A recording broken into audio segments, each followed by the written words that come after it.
Nature pure -17 cholesterol free rice bran oil. এতে রয়েছে এমন উপাদান যা আপনার হার্টকে রাখে সুস্থ।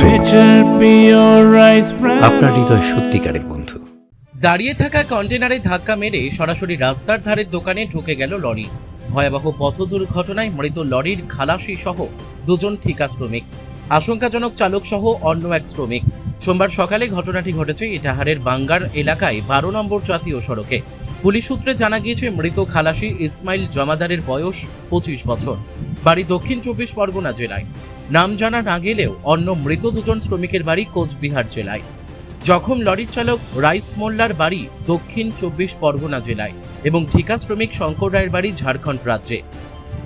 মৃত সকলের বয়স আনুমানিক 30 বছরের মধ্যে। এদিন লরিটিতে 6 জন শিলিগুড়ির দিক থেকে জামশেদপুরের উদ্দেশ্যে মেলার সরঞ্জাম নিয়ে যাচ্ছিলেন।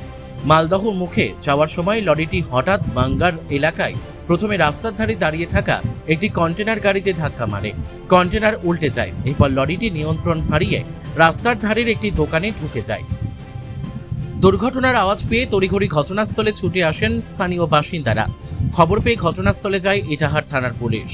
দোকানের কংক্রিটের বিল্ডিং এর নিচে লরির কেবিন চাপা পড়ে ঘটনাস্থলে মৃত্যু হয় লরির খালাসি সহ দুজন শ্রমিকের।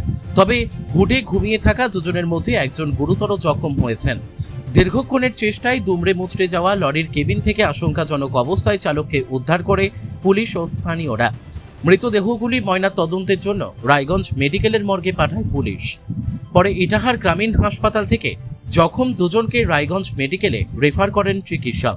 ইটাহার থানার পুলিশ দুর্ঘটনাগ্রস্ত গাড়ি দুটি আটক করে থানায় নিয়ে যায়। ইটাহার থেকে দিবাকর মজুমদারের রিপোর্ট, কুলিক নিউজ।